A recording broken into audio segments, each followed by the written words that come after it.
여러분 반갑습니다. 여러분의 소중한 노동, 그 대가인 임금은 생존을 위해 꼭 필요하고 반드시 지켜져야 합니다. 일한 만큼의 제대로 임금을 받지 못하는 일이야말로 절도, 월급, 루팡입니다.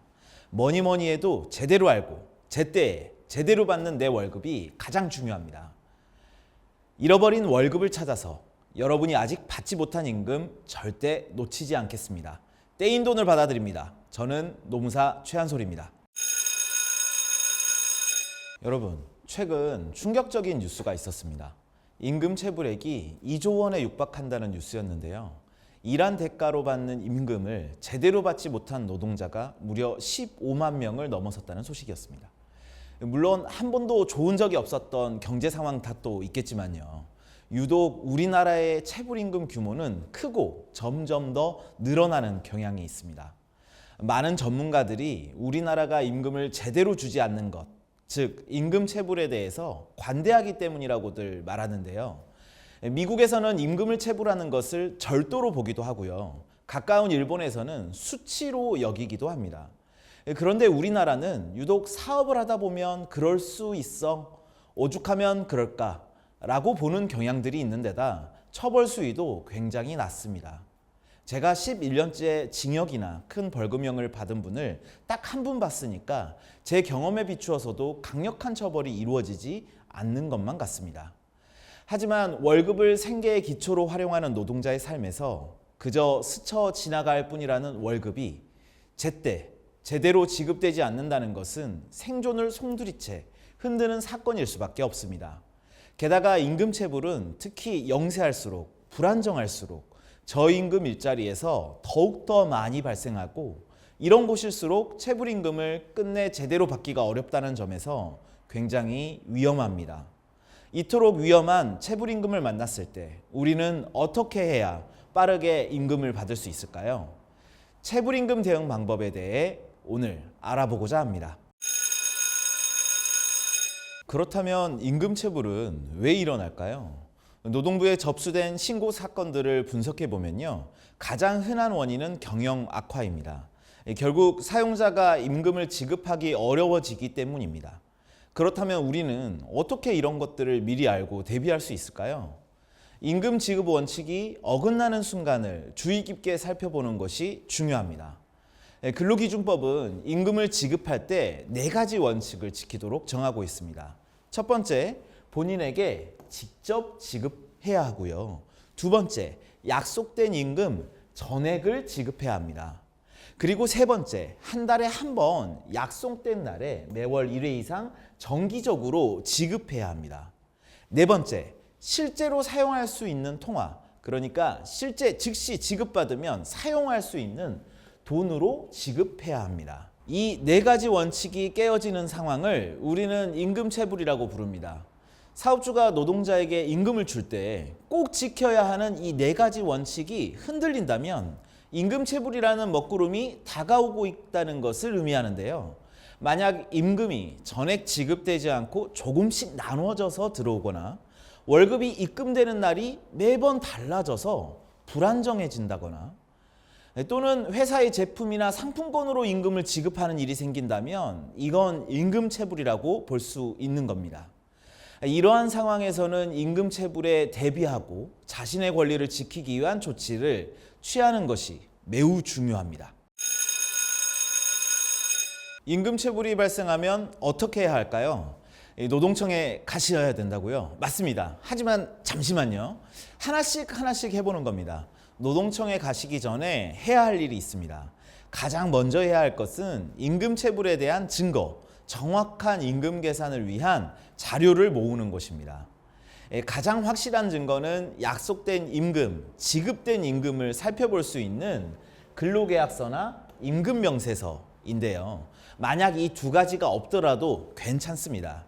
만약 일한 시간만큼 제대로 지급되지 않았다면 출근 기록이라든지 일한 시간에 대한 기록, 신용카드나 교통카드 내역 등으로 내가 일한 시간을 확인할 수 있고요. 구인 광고나 이메일이나 카톡, 문자 메시지도 임금에 대해 어떻게 약속했고 합의했는지에 대해 확인할 수 있는 소중한 자료가 될 수 있습니다. 또 퇴직금을 계산할 때 필요한 전체 근속 기간은 고용보험 가입 이력이나 건강보험 가입 내역, 그리고 월급 통장 입금 내역으로도 확인하실 수 있습니다. 이런 자료가 미리 준비된다면 체불임금을 계산하고 입증하는데 시간을 확 줄일 수 있겠죠.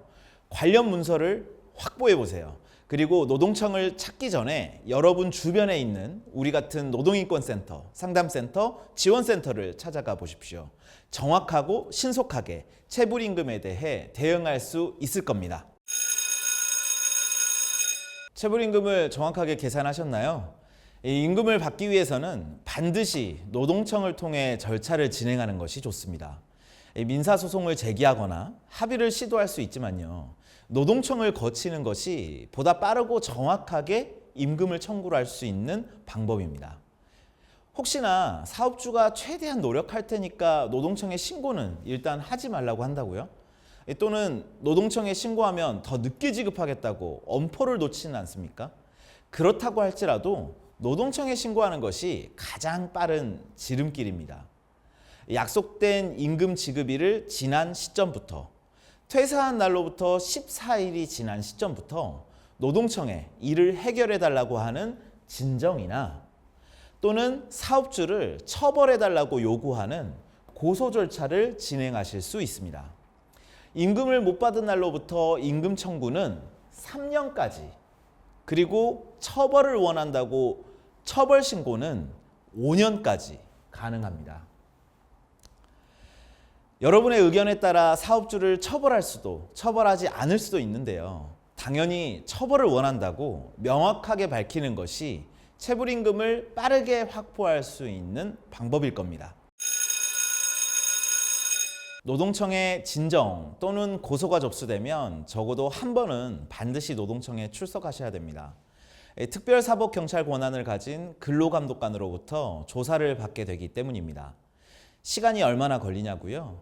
진정의 경우에는 보통 25일 이내에 조사가 이루어지는데 한 번에서 두 번 정도 연장할 수도 있어서 최소 1개월에서 3개월 정도는 염두에 두시는 것이 좋습니다.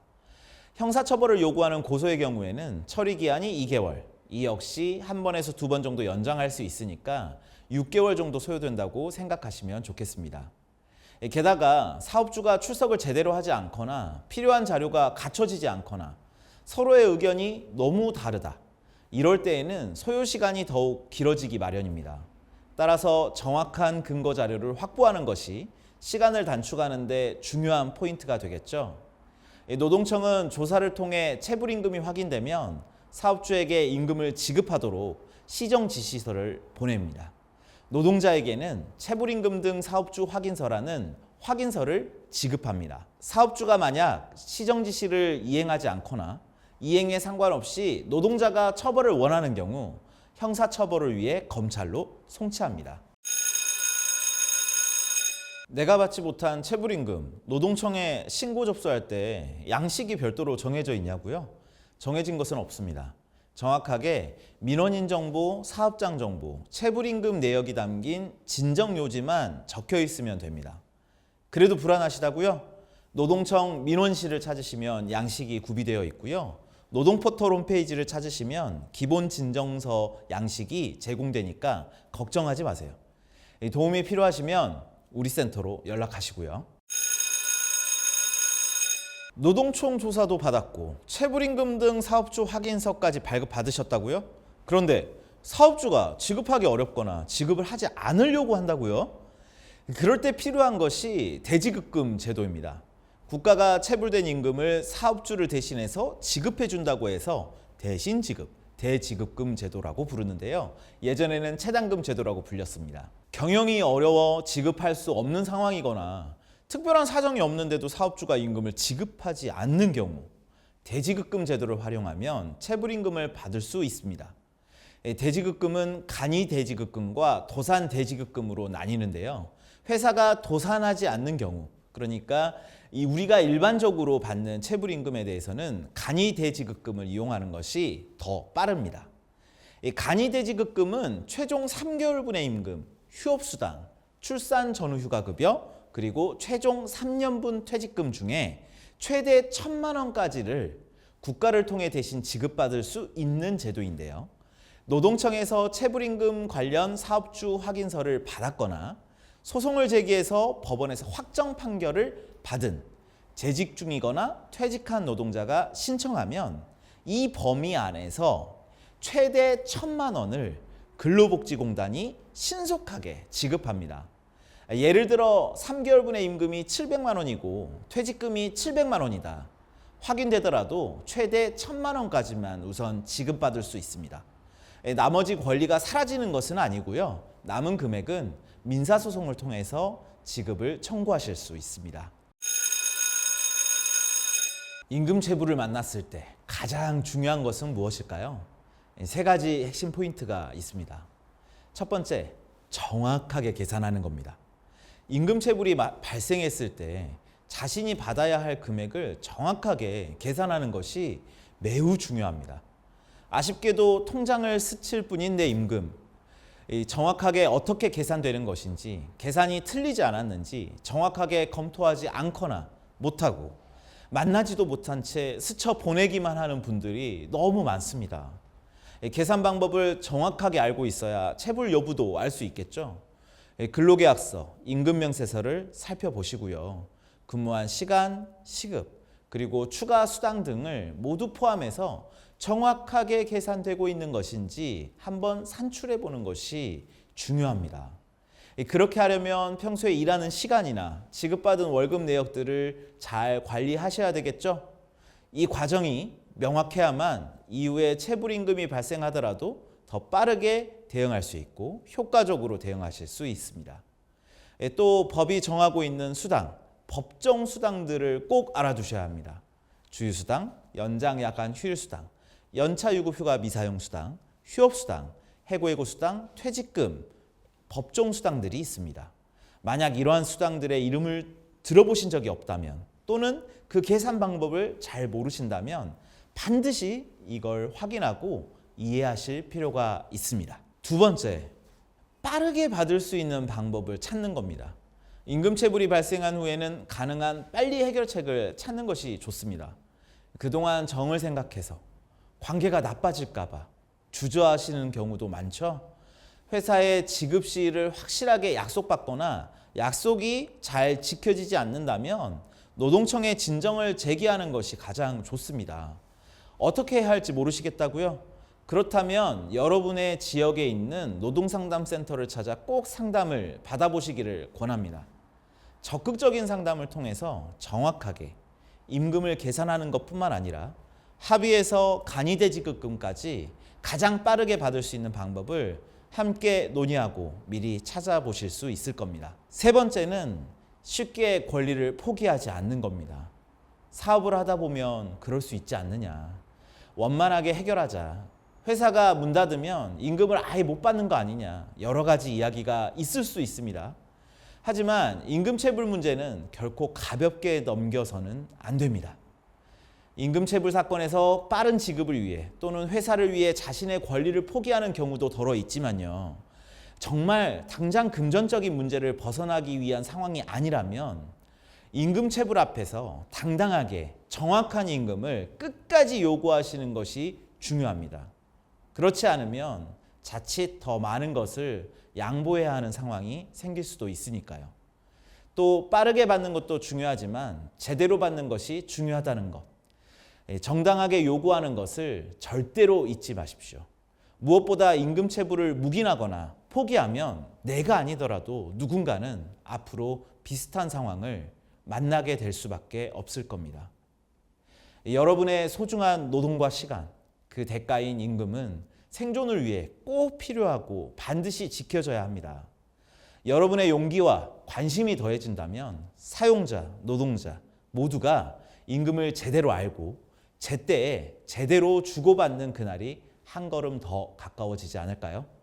임금체불 사건이 없어져서 제가 할 일이 없어지는 그날까지 함께 해 주실 거죠? 떼인 돈을 받아드리겠습니다. 최한솔 노무사였습니다.